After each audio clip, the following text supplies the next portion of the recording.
Hello everybody, Ray Albert here with Nutmeg Digital Marketing, coming back at you with another video. Hey, if you think I'm giving you value on this YouTube channel and the things that I teach you, it actually makes a difference, hey, why don't you go ahead and subscribe to my YouTube channel and ting that bell icon so that you're notified in case of any other videos that I come out with. And I will come out with some more, so you'll be notified right away. So today what I want to talk about is 301 redirects versus PBNs, the different techniques on how you can actually raise your rankings in Google and your customers' rankings as well. So this is a technique that we're going to be covering.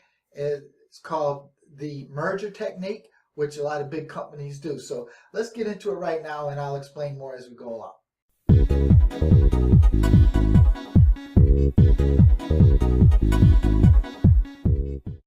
Okay, for all you people out there, now we're going to talk about the merger technique and what is a merger technique. And before I jump into the strategy, I want you to first understand what defines a merger as, and it's the combination of two or more companies that generally by offering the stock exchange one company's securities, and they acquire the other company in exchange for the surrender of their stock. Okay, that's the definition of a merger. What the merger technique actually is a old website that is expired or whatever, and we use that website's domain and its analytics and all its backlinks and all that stuff, and we do a permanent 301 redirect to the targeted URL that we want to raise the traffic and standings into. What this is it's the process of 301 redirecting a relevant expired domain site. It's got to be relevant. The objective is to increase your site's authority. More site authority equals easier ranking ability and more organic traffic. The strategy is no different than a big brand acquiring another business. The merger technique imitates this process. So it's a technique that's being imitated by big businesses. So what 301s do and why do they work? Well, it's important for you to understand what a 301 redirect actually does and why it even works. So in Google's eyes, a 301 redirect is permanent. By 301 redirecting, you're telling the search engines that the site has moved, and that means the new site will inherit all the links, anchor text, and even the penalties, if there is any, that the previous site had. So this is important for you to know, because the reason why the old 301 redirect strategies didn't work in the first place, because the old 301 redirect was like this. They buy an old domain that had some really good metrics, and it wasn't even relevant to the site that it was pointing to. And so this is when Penguin came up with their new update, the Penguin update, where relevancy mattered. And so if you had a whole bunch of 301 redirects from sites that had good metrics but didn't complement the site that it was pointing to, so say for instance you had a health niche site and you had a 301 redirect of a site that was how to take care of cats, just because it had high metrics, you're pointing it to your site. That was the old SEO days when you could get away with that. So with the new Penguin update, you can't do that anymore. The sites that you buy, that you actually redirect to the site that you're trying to rank, has to be relevant and with the keyword and with the keywords and all the backlinks and everything else. So we're going to figure out how to do this and what the metrics might look like. So now when you're trying to find expired domains, you want to have the site that you're looking for follow these kind of guidelines. Number one, the site should have a topical trust flow topic similar to yours. And I'll show you what I mean by that in a minute. And the site should have a trust flow of above 15, and the site should only have quality links, editorials, or earned links. The site should have at least 20 referring domains, more is better. And the site should have unoptimized anchor text and a high percentage of branded anchors. And the site should be indexed in Google, and the site should not have been used for spam in the past. Okay, now these are the 7 criteria you want to look for in an expired domain before you even think about doing a 301 redirect to your own website or to your customers' websites. So let's go through an example of this. Now there's a lot of ways to search expired domains, and the way I do it is I use expireddomains.net. It's a free service. There's a lot of paid services out there. Unless you are actually selling domain names for a living, you really don't need these tools that cost hundreds of dollars a month to use. So, in expired domains, how are we going to do this? Well, first of all, I'm going to put a search term up here, and let's say we'll call it marketing. Okay, and then we're going to go here and we're going to click on deleted domains. Now you're going to come up with 1,131,693 deleted domains. Now that's a lot of domains to go through, right? So now we have to filter them out. So what we're going to do is we're going to go to the filter section, and what I like to do is I like to go, at least 30 days back. And then we go to the additional, and I like to go with .com, .biz, .net, or .info. It don't matter to me.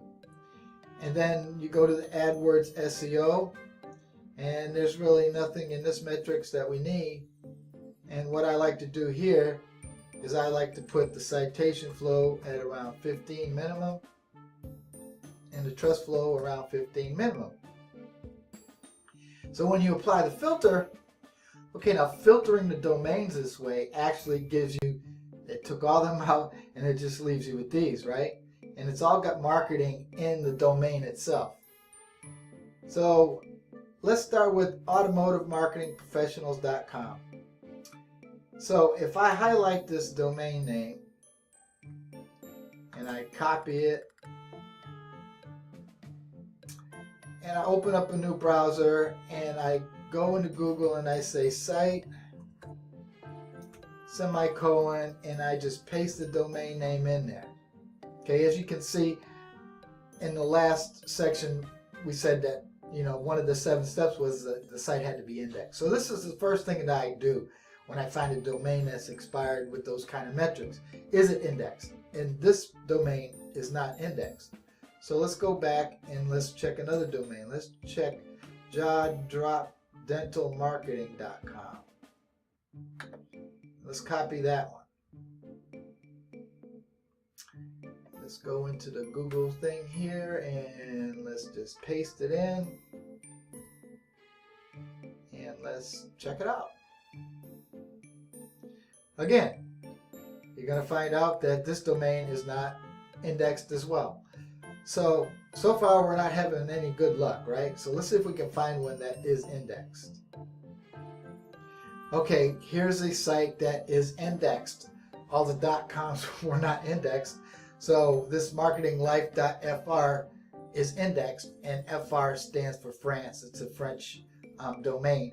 And it doesn't matter if it's a foreign domain or not, because just think about it. You're an internet marketer. You're trying to build your marketing business. If you're selling SEO, if you're selling how to make money online, things like that, it doesn't matter if it's from France or Afghanistan or where it's from, as long as it's a relevant site to yours. As long as it has the same characteristics, has the same kind of, the trust flow topic, which we're going to see right now, because I'm going to take this website and put it into Majestic. So I'm going to open up Majestic here, and I'm going to paste the site in there, and let's see what Majestic comes up with.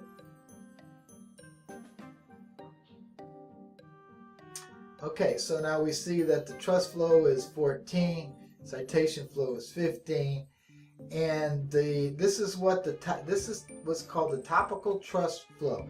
This is the topics of what this website covers. Okay, so references and directories, computers and internet, business, news and media, business, marketing, and advertising. So it has relevancy to a marketing website if you wanted to rank a marketing website, or if you have a marketing website that you wanted to rank. Now if we go down we're going to see that there's 18 referring domains, and one of the criteria was that it had 20 or more. This one only has 18, but we're just going to go look at it just so I can show you some more examples down here. Now, if we look down to the anchor text, it's very well diversified anchor text. Okay, now 30% of it is the name of the company, culture, marketing, and it's all about marketing. All these anchor texts is about marketing. Okay, so it's very relevant. Now, if we go to the backlink section, click on backlinks, you're going to see what we're looking for here is some spam. We're looking for something that's like, you know, that has been used for a spam website. And it looks like that all of these directories, businesses, education, social, looks like all good backlinks. I'm going to assume they're all good backlinks. Okay, got a couple of no-follow backlinks. Okay, so far this site seems like it's a good redirect site for our site that we're going to rank, except for the fact it's only got 18 referring domains. So I would just go with that. Now, the next thing I would want to do is I would want to go into Moz.com just to see what kind of page authority it had. So if we go into Moz.com, okay, well, on Moz.com, you know, you can get a free account here. There's no, they don't charge you any money unless you want to use the premium part of it. But I'm just going to put the URL in here and see what kind of trust it has, what kind of, okay. Now see, I wouldn't use this site because it has a page authority of only 1 and a domain authority of only 10. I wouldn't go less than, you know, 20 and 20. I really wouldn't, not if you're going to do a redirect to your site. So in this case, all our research showed us that this is not the site that we should use to point to our site, even though some of the metrics were good. So instead of trying to point out what you should be looking for, you know, what would be a good metric to point at your site, I think it's beneficial to know what not to use in your website. So I'm not going to do another search for another domain. I'm just going to leave you with this, and so that you can watch this over again if you want to see how I did it. But this site would not work for me. But this is better, and I'm not trying to trash anybody's SEO methods at all.